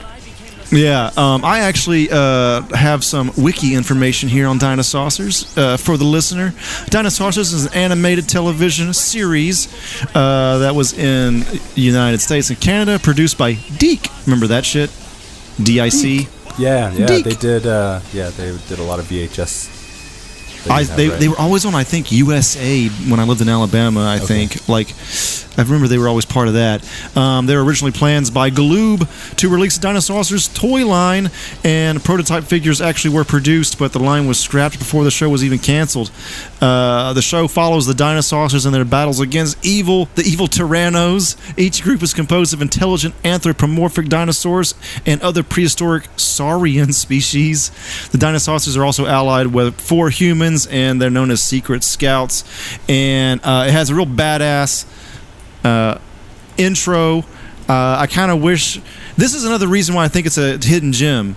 The intro is so good, I think. Really great 80s rock intro. And it has, like, the narration of the kid being like, we were all changed that night. Or something like that. Like, when they met the Dinosaurs. I fucking love that shit. I could do more of that. Like, having a whole group of people change all together in one night. I love it. So... I like that too. But there's no covers. There's hardly any covers online. Oh, wow. And there's covers of every goddamn thing. Sounds like I have to break the old Gibson out. Yeah, you got to sing that shit too, man. And you know, it definitely needs that fucking vocal. But my entire life has led up to this moment. Dinosaurs is my number 5 pick, y'all. Nice, awesome, Dinosaurs. Yeah, I wasn't super familiar with that, but I'm gonna check it out now for sure. So my number 5 out of the countdown is going to be The Adventures of Sam and Max. That played on, I think it was Fox Kids. I generally was a Fox kid. I was in the club. Oh yeah, I mean, I think we all were, man. Because ABC had cartoons, CBS had cartoons, Disney owned one. You know, like sometimes I felt like they were a little too light for my taste, and Fox was the edge. And now it's all about the edge, baby. Right. So anyway, the Adventures of Sam and Max are about 2 detective anthropomorphic animals. One being a dog who's like the husky, kind of like the kind of more put together, more straight laced kind of one. And then you had a little rabbit, Max, who's just all over the place. And I always loved those characters in shows. Bart Simpson, Daffy Duck, Plucky Duck. Fucking Max in this. Anyway, the wild child character, you know, he's always great. And they were always getting up to antics, and their solutions to solving their issues were just like bonkers off the wall. It was famous from being a comic book series, which I have never read, which I would like very much to read. But yeah, that'll be my number 5, Sam and Max. That shit was great. You should check it out. I only remember catching a couple of those episodes, and I could never figure out when it... I can never remember when it came on, so I would only randomly see them. So I didn't put it, but I remember really liking it. I just didn't see enough of it. Yeah. So I was trying to do stuff that I watched a lot of. This is a problem, younger millennials listening to this show. If you didn't know when it came on, you just missed the shit. Oh, Maddie, did you have anything else to say? No, that was it. Okay, cool. All right, so I was going to put it on my list, but I didn't because I didn't see enough of it. Oh, nice. I tried to pick stuff that I watched a lot of. Yeah. Yeah, I really liked it. I always thought it was super funny, and I loved the art style of it quite a bit. Oh, it's so good. So for running into our number 4, Maddie, what was your number 4 cartoon hidden gem? Beast Wars. Ooh, fucking loved it. Nice. It was Transformer. It confused me when I first saw it because I was like, "That's Optimus Prime," and they're like, "Optimus Prime." I was like, "What the fuck is he a fucking gorilla?" Oh, and I couldn't and I didn't realize that, like, because I, we go to the toy store, but like the toys hadn't come out on the show because I think the show came out before, or like in small town Kentucky we didn't get the toys yet. Oh, so, damn! Cold-blooded. So I didn't really understand like what was going on or like why the show existed really, but I was like, man, he's an ape. All right, cool. I'll watch this, and I was like, oh my god, they have fucking Velociraptor on their side. Fucking Megatron is a fucking T-Rex. What the fuck is this? This is my shit. No pun intended. It was wild, baby. Yeah, but I just liked it. I mean, I just thought it was cool. I like seeing them as animals instead, because I've never been like a car dude, so I like Transformers, but just when they were like being like, I was more into animals and dinosaurs. I was like, this is my shit, dude. Yeah. It didn't make any sense why they scanned them and became them, but whatever. I loved it. I liked that. I didn't even mind the CG of it. I was just like, this is cool. This is different. This is basically I looked at it as a kid and went, this is the future. Yeah. Oh, yeah. Whoa, And, it's so realistic. Look at that shit now, though, man. But I That's remember watching this and Reboot, which I should have put Reboot more than I think that's about definitely. it. But Reboot's a good one. Reboot was fucking This sick is taking too. so long, it's going to last a whole second. Yeah. Yeah. Yeah. But yeah, Beast Wars is my number 4 pick. I don't know how much people talk about it in the Transformers world, but I feel like it's, Yeah. you know, when you see people collecting It's Transformers, I pretty- never see any Beast Wars. Like, because The fans are there, dude. They're Yeah, definitely Beast there. Wars is very well liked in the Transformers scene. I was It most recently certainly living, is, yeah. living with the I still Transformer hang fan, out with- and it's Cool. Beast Wars was great. I liked the vibe of these futuristic machines being locked in the past, basically in this primitive era. Beast Machines was also really good, pretty dark, pretty bleak, but that was like a whole other beast, pun intended, unto itself. Moving on, Andrew, what was your number 4 pick? All right. You may have heard of Tiny Toons. Oh shit! You may have heard of Tiny it. and they're toony. You may have, no, that's not my pick. You may have heard of Animaniacs. You may have heard of Pinky and the Brain. You may have even heard of Freakazoid. But there's one that fucking nobody seems to fucking know about except for me. It's called Hysteria. And it is an animated series Great that cartoon. fucking was in the 90s and early 2000s where it kind of taught kids history. Yeah, It went great like, it's cartoon. weird. They went from like, from Tiny Toons was sort of like conservative comedy-wise. And then you go all the way down the line to Freakazoid and it was just zany. Yeah. And then they went way back to conservative again, kind of with Hysteria. And I remember learning shit about Leonardo da Vinci from this fucking show when I was a kid. I think it was on Fox. It must have been on Fox Kids. But it was... I forgot about this, but this wiki also is saying that it was a Saturday Night Live style sketch comedy show with its cast often filling the roles of historical figures, and it says it was their most ambitious project since Animaniacs, which is kind of weird because nobody seems to fucking know about it. But hey, that's why it's on the Hidden Gems, man. Everybody check it out. It was it's very much in the same style, vein, comedy style, pretty much as all those other shows, Tiny Toons and Freakazoid and shit. So Hysteria, man, with an I, not a Y. Yeah, Hysteria was a good cartoon, man. It was really funny. You know, and it was Animaniacs was kind of did that too, but they dipped in and out of history or pop culture and stuff when they were like the next person they were annoying or whatever, and then so Hysteria kind of took that and opened itself up with more freedom within individual sketches. They didn't have to like tie together a cast of characters as far as I remember. Right, yeah. The comedy was more free. Can I also say I never liked Pinky and the Brain? What? Oh my god! I did not look like they were like doing tonight, Pinky? Brain. They came in through Animaniacs, right? And you know they had all kinds of like other kind of mini sketches or whatever in Animaniacs. Yeah, and that was like my least favorite, and that became its own fucking show. Anyway, all right. You I'm say done. you like science. Try to take over the world. I got to work on my brain. Oh yeah. Anyway, moving on to my number 4 pick. I'm gonna say The Real Adventures of Johnny Quest. Oh shit! A Cartoon Network original. Sick. Yeah, that played on my on Toonami when I got off school after school in like early high school. And late middle school, and I remember that I was like a teenager, you know, but I still wanted adventure and excitement, you know. I was kind of a loner kid. I didn't really hang out with kids much. I'd rather be watching cartoons. You're the playing same way toys. now. Yeah, basically. Basically do exactly the same thing. Just more weed now. Yeah, way more weed, definitely. Wish I had weed back then. Oh man, Haji's crazy, bro. Haji, that's my dude. Oh, it would have been He like was a the total coolest. burnout. But The Real Adventures of Johnny Quest was the updated version of the Johnny Quest series from the like late 70s, early 80s era, which was also a really great cartoon. I love that old, you know, adventure, the voices, iconic Hanna-Barbera voices and shit. But The Real Adventures of Johnny Quest, they did, if I remember, they did every now and again, they would do like some of that cel-shaded animation within the cartoon. And it just felt like very modern, or it felt more futuristic. It just felt like, you know, they really did an amazing job of telling these really compelling stories with these great characters in a contemporary way. And just like, I felt like every episode was so good.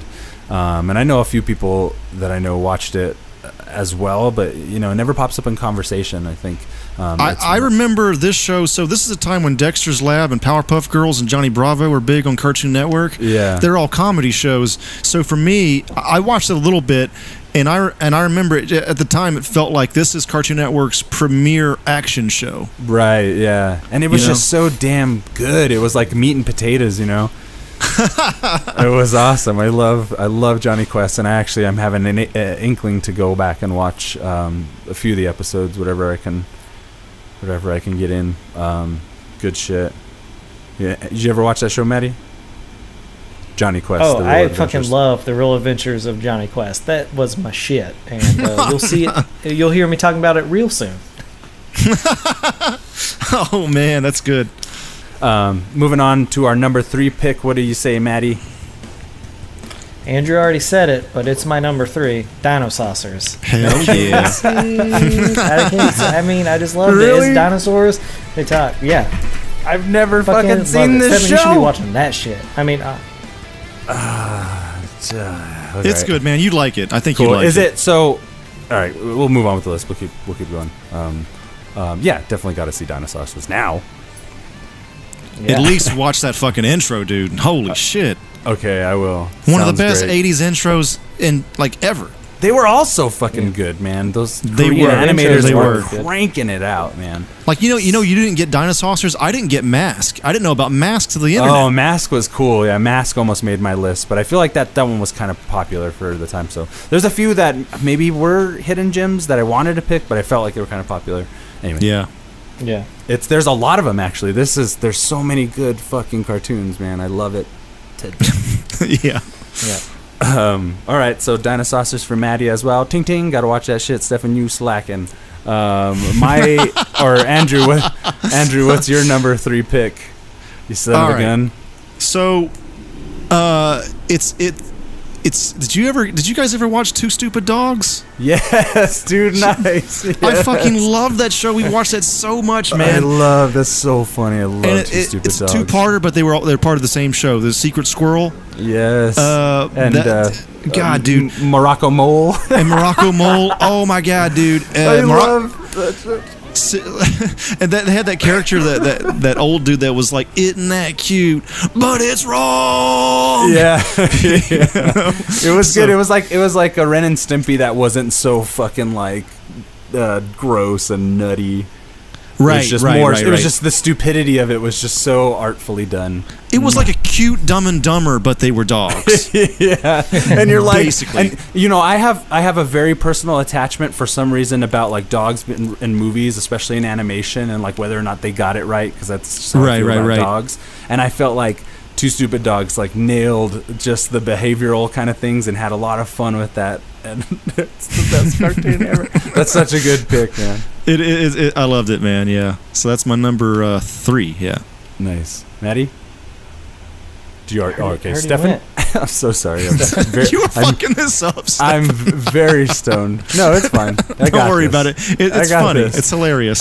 My number 3 pick on this one is going to be COPS. COPS. There's an acronym for. Oh yeah. Sorry, hold on. I just had this in front of me. I'm so sorry. It's funny to mention. Sorry. God damn it. Sorry. I'm sorry. I'm very sorry. Okay. My number 3 pick is COPS. Which was an acronym short for Central Organization of Police Specialists, fighting crime in a future time. And I'm like, hell yeah! I thought the characters were really well realized, cool designs, great line of action figures. And the bad guys were really good, Dr. Bad vibes and Big Boss, and it was really futuristic. And at the time, I was like, every one of these characters is awesome. There was one of the cops had an extendo arm, the long arm of the law kind of thing. There was another dude who had awesome. There's another guy who had a Rex Bowser pointer. He had a canine robot. PJ Longarm O'Malley, Baldwin Bulletproof Vest. He was dude. Baldwin Bulletproof Vest was the main guy. He was the one who says the fighting crime in a future time. He kind of narrates the opening, and the theme is magnificent, man. It's the best. It's kind of on par with Stranger Things. It's the badass synth, dark dancey goodness. And you had all these really great, colorful characters. Like there was like 15 of them: Mainframe, Bullseye, Hardtop, Barricade, Highway, Mace. And then the bad guys were even better. Misdemeanor, Dr. Bad Vibes, Berserko, Brandon Big Boss Babble, Buzz Bomb, Nightshade, Buttons McBoom Boom, Squeaky Clean. And didn't Chuck Patton worked on this shit too, right? Oh yeah, that's right. And I'm like, again, shout out Chuck Patton, you're the man. Yeah. Thank you. I love Cops. Cops is great, and I've gone back and watched a few of the episodes. They're pretty engaging. The comedy's great. It's hokey. It feels like if RoboCop wasn't already a Saturday morning cartoon and was a Saturday morning cartoon with more characters. See, this is one I missed entirely. Oh man, so good. I missed this one too. Yeah, I'll send you the theme. It's amazing. I'm looking forward to that. Did you ever watch that one, Maddie? No, I never got to see it. Fighting crime in a future time. The toys were so good. There was always a motorcycle guy, and I had to have the motorcycle guy. With like all these like hipsters going on liking shit ironically, we're talking about like 80s themes a lot. Yeah, I like them unironically. I fucking love them. Man, the 80s were fucking great. Yeah, they were awesome. Yeah, I loved being, pretty much. I consider myself a 90s kid, but I was born in 84, so right on the cusp there, man. We got a lot of that good stuff right at the end, and then just a ton of great stuff for the rest of it. I'm so fucking happy, man. I'm so happy, man. Oh, man. Animation. Oh, dude. It's the truest form of human expression, man. All right. Anyway. Oh, baby. Anyway, so we're going into the number 2 pick here. Maddie, go ahead. Fire at the hip, baby. Oh, well, you already said this one, Stefan. The Real Adventures of Johnny Quest. Hell that yeah. was my shit. I fucking love that show. I could not get enough of it. Yeah. I was really upset every time an episode ended. I was like, God, I just want to watch so much more of this. If I could have only had Netflix then, it would have been amazing. Because I would have just rewatched it all the time. But maybe that was the beauty and the why I love him so much, because I couldn't watch it all the time. But God, that show was so good. Because I like the original Johnny Quest too. Because my dad, I'd watch it at my grandmother's house. Like they would do it like on Nick or something. They would show it like on Nick at Night or something, like late sometimes. I think back in the day. There's a Johnny Quest run going on now too in the comics, where it's like a Mad Max meets Johnny Quest type of vibe or something. Oh shit! I'm gonna have to go fucking read that. Oh my god! But yeah, I always liked the original Johnny Quest, but I always thought, I was like, man, it's kind of lame. The action isn't that good. And then I saw the Real Adventures of Johnny Quest. I was like, this shit is sick. It's like Indiana Jones but cooler. And he's my age. What? They really are fucking up not making a goddamn Johnny Quest movie. What the fuck, dude? I know, it'd be so good. Live action. I just think, just give me another Real Adventures of Johnny Quest cartoon, man. I don't need a movie. A Netflix original series, please. Just fucking right to the vein. That would be cool. That would be cool. Oh, God. So Jesus, good. I haven't seen you this fucking like into it in a long time, Stefan. Oh man. Well, I'm a different man than I was from last week. All right, and I hope you will too. Yes.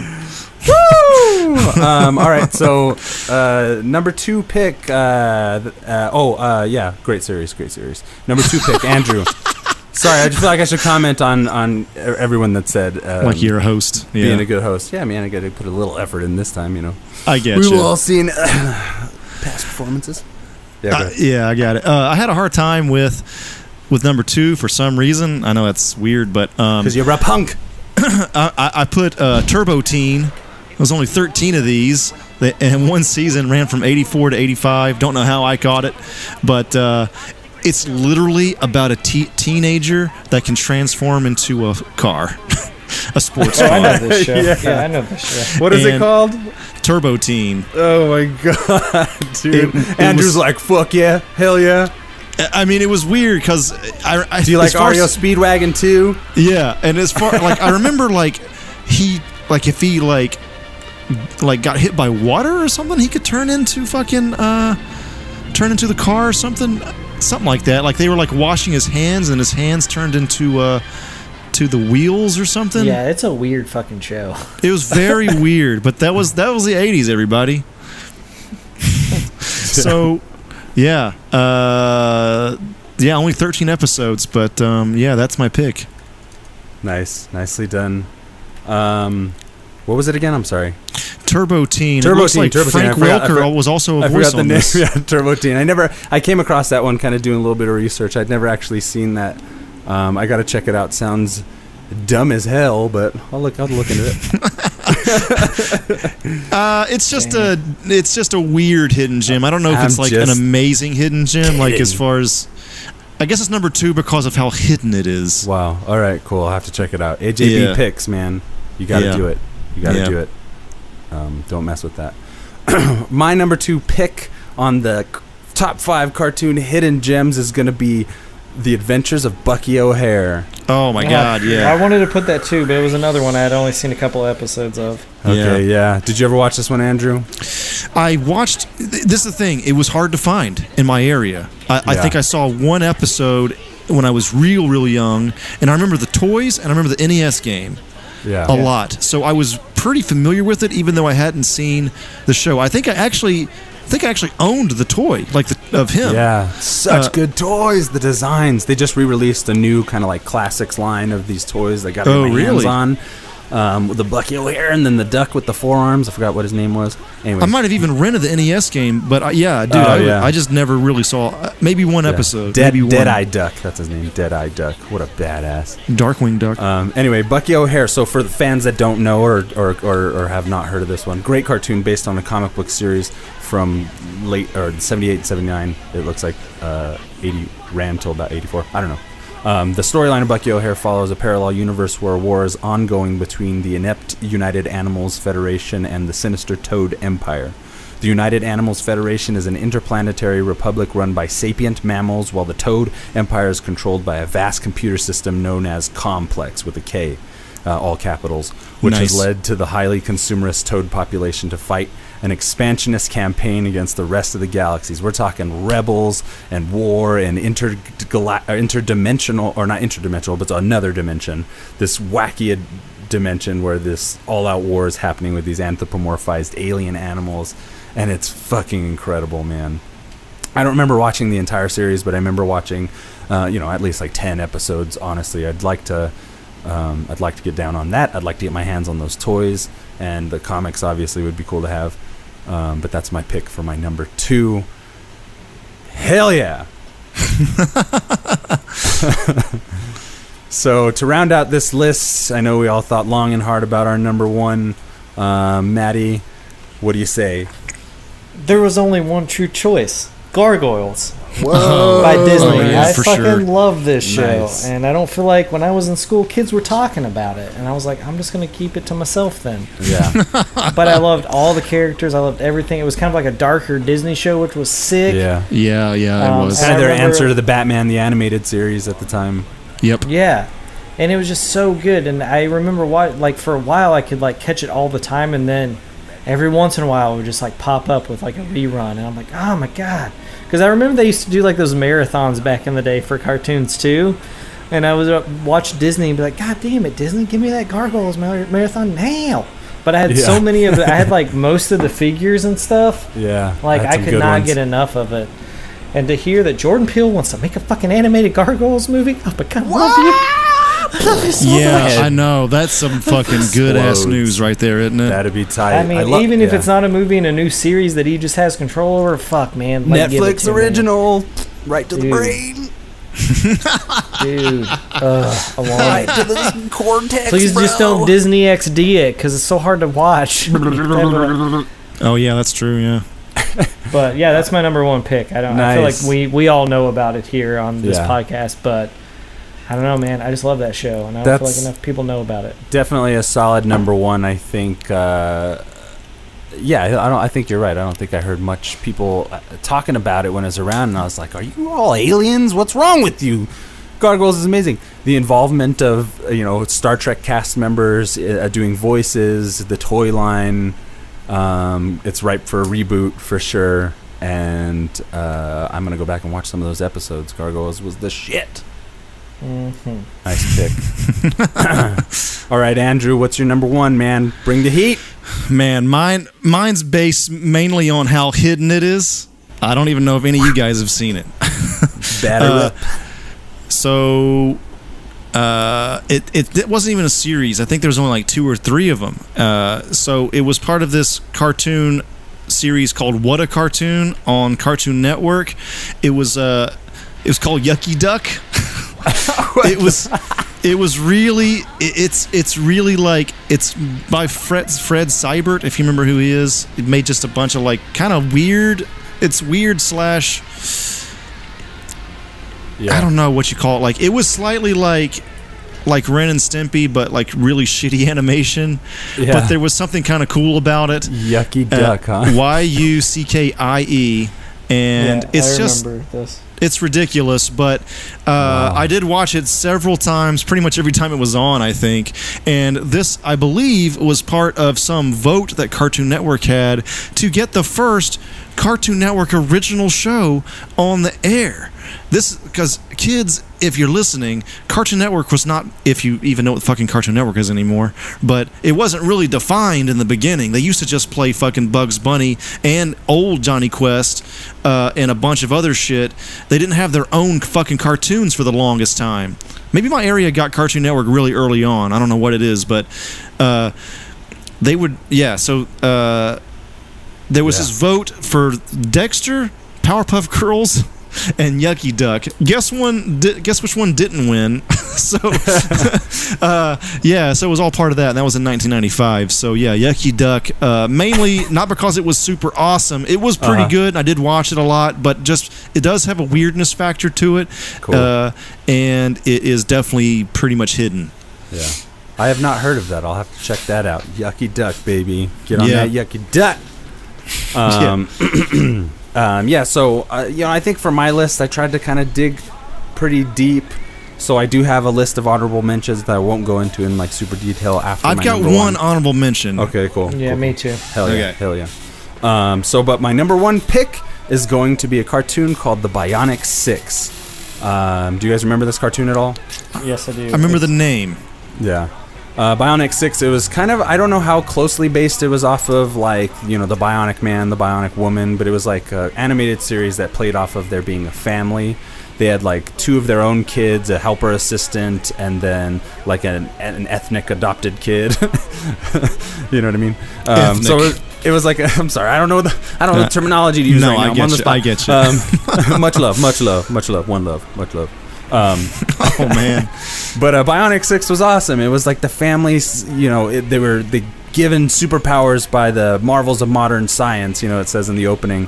The theme is amazing. The costumes are awesome. Futuristic vehicles, and everybody has like cool abilities. One of the characters who I thought was so badass, the toy line, was amazing for these such good little hunks of plastic, man. But my favorite character was like the like middle brother or whatever, and he had like they all had like their X-Men style uniform, but he had like a red coat over and a baseball helmet and a baseball bat, and he was like a badass, and he would use like baseballs and hit them into people, and everybody was just like so cool, and it was kind of hokey family fun, or hokey kind of family moments and stuff, but it all lent to how fun the cartoon was. I had recently watched a handful of episodes, and they're pretty good.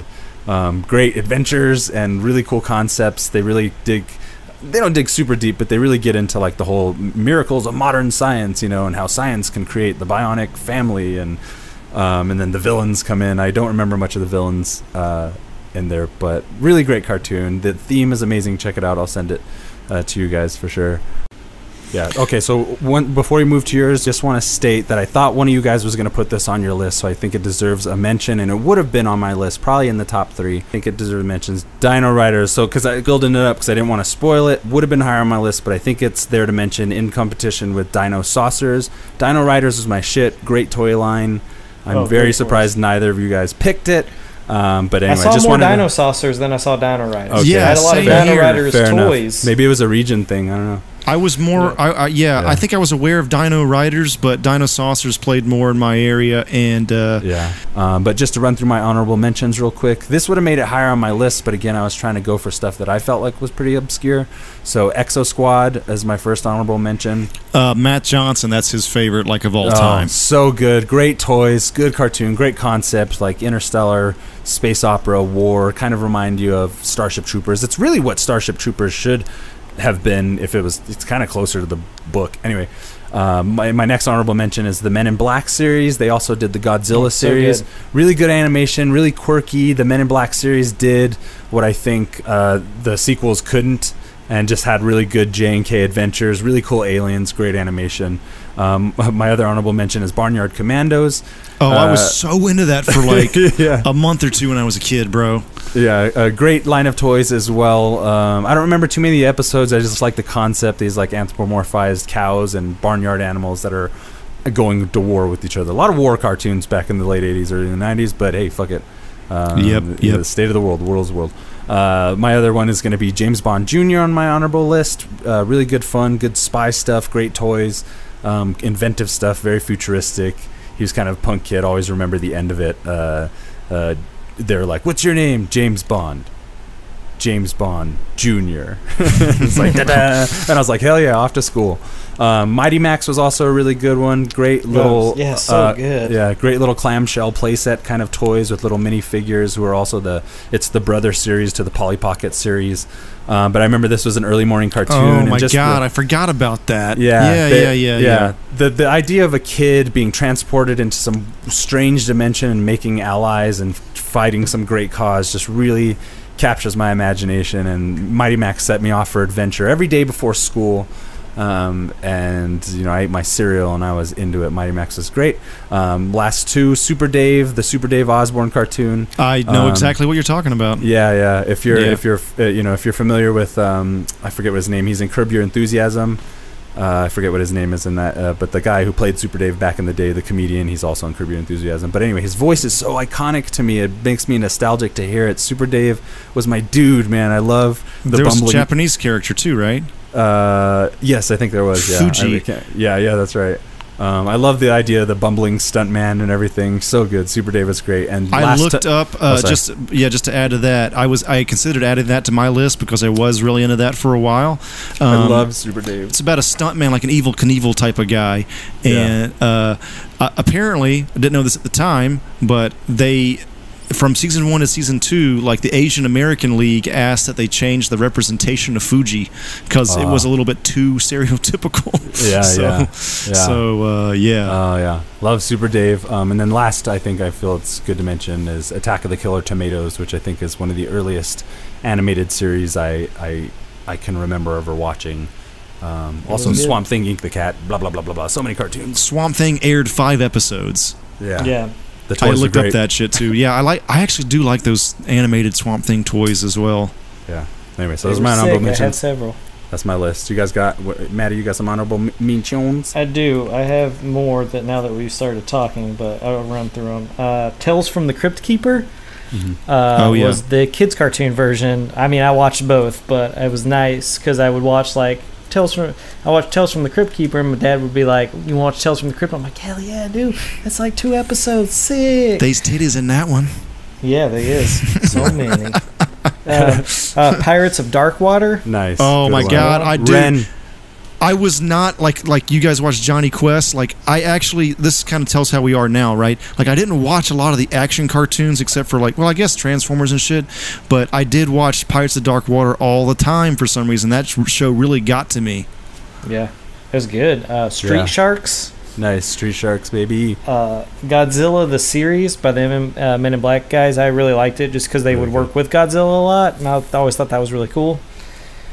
And then, just because you mentioned it, and I was in my head, the Swamp Thing, but I know it didn't run very long, and I have some random VHS tapes with the episodes on it, but Swamp Thing, the animated series, was sick because I love Swamp Thing. Nice.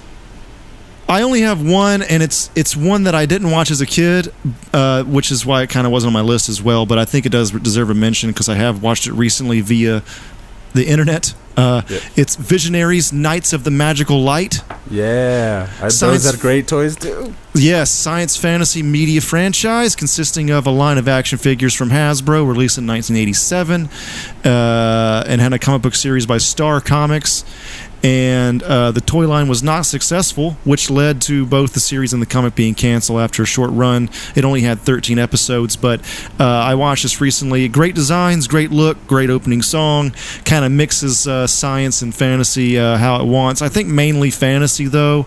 And it's just, just knights and fucking magic, man. I mean, how can you go wrong? On top of that, it was announced in 2015 by Hollywood Reporter, which is one of the most dependable magazines out there for movie news, is that they will be combining Visionaries with G.I. Joe, Micronauts, Mask, and ROM together in Hasbro's own movie universe. Damn. Yeah. Cool. Hollywood Reporter also said that Michael Chabon, the guy that wrote fucking Spider-Man 2, and Brian K. Vaughan and some other people, a lot of other people, are in the writer room for all these. Really? Yeah. Interesting. Michael Chabon won a Pulitzer for a book he wrote, actually, too. So that motherfucker's no joke. The toys are really cool. They had a hologram kind of thing where all the characters they had like a hologram chest piece. Yeah. And I remember thinking that was so cool. I vividly remember being able to buy a VHS and the figure or something like that. Or maybe it's two separate events, but I just remember really liking it for a while. It's kind of dark, It was really dark fantasy for a kid that age. Right. And the toys reflected that, and then I just remember watching it and just being like pretty into it for sure. So you actually did see it when it was on? Yeah, definitely. Oh, I loved it. I rented it from. That's what it was. I remember one time I was really bummed out because I rented a VHS from the store, and we put it in, and that tape was all damaged, so I didn't get to watch my cartoon. Mm-hmm. I bet I threw a fucking fit over that shit. Also, you hear Peter Cullen does a voice, and also whoever does Starscream, I don't know that guy's name offhand, but that voice is so like that's Starscream as soon as you hear it. Yeah, he doesn't change it that much for Visionaries. Yeah, definitely. And real quick, a pup named Scooby-Doo, also hilarious. Loved that shit back in the day. And that's it for me. The New Adventures of He-Man was great toy line. Anyway. Well, right. There's a lot for sure. Thank you guys for indulging me that. Thank you, Superhouse Podcast listeners, for listening to the top 5 cartoon hidden gems. Coming up next, elephants washing cars. And also, thanks Shasta and Matt Herring, dude. You should have said something, man. I didn't know. We don't check the fucking Patreon page as much as we probably should. Thank you, brother. Thank you, my man. He is Patreon patron, and you're also a tier up, man. Actually, so we got to be sending you more of the early access stuff. Definitely. So we'll be hitting Matt. I'll try and finish some of that for you. We need to actually hook him up with the little behind the scenes here, guys. But if I can put him on the how to get his tier to see behind the scenes shit or early access stuff in Patreon itself. You just got bottled service. Yeah, we need to figure that out. Anyway, we're going to figure that out. Also, we have a bunch of fucking great shit coming to you very soon. We have I'm going to be in San Diego for Comic-Con, and then hopefully going to be doing a video there, and that'll be up shortly after that. Check out our YouTube in general. And we also have a lot of new fucking interviews planned also, man. We have some pretty cool shit as usual. And as of today, we have Superhouse shirts. They're on tpublic.com. You can check out the initial design there on Facebook and Twitter, Instagram, and all that. And there's a link in all those things. And also, Stefan, you got a fucking new hot package, huh? Yeah, new hot packages coming soon. It's revamped. We got the pilot season out the way. We're heading into season 1. That was season 0. This is season 1. Coming at you, baby. Hot package. It's gonna be fucking tight. Yes. And as soon as I film, I can start buying more toys. So that'll be nice. I am Thunderwolf Drew on Twitter, and Thunderwolf Lives on Instagram. Do you guys have any social media shout outs? I'm Old Beardo on Instagram. On Instagram, I'm STFNSNTCRZ. There's a lot of cool pictures I took when I was on my travels. I don't post very often. Sometimes when I go to metal shows, I post some cool pics. But other than that, check out our YouTube channel, Like a Mud Trucka. Hit subscribe. Be sure to hit that bell next to subscribe so you can get notifications about new videos and updates and shit through YouTube. And that's all I got to say about that. Oh, and also check out, we have a newly revamped SuperHousePod.com site. It's actually still needs a little bit of tweaking going on, but it's good enough to check out right now. We have all the links to all of our shits on there, so check that out as well. Check it out, baby. SuperHousePod.com. All right, this is Andrew signing off. This is Maddie. Bye. This is Stefan, and cows don't look like cows on film. You got to use horses.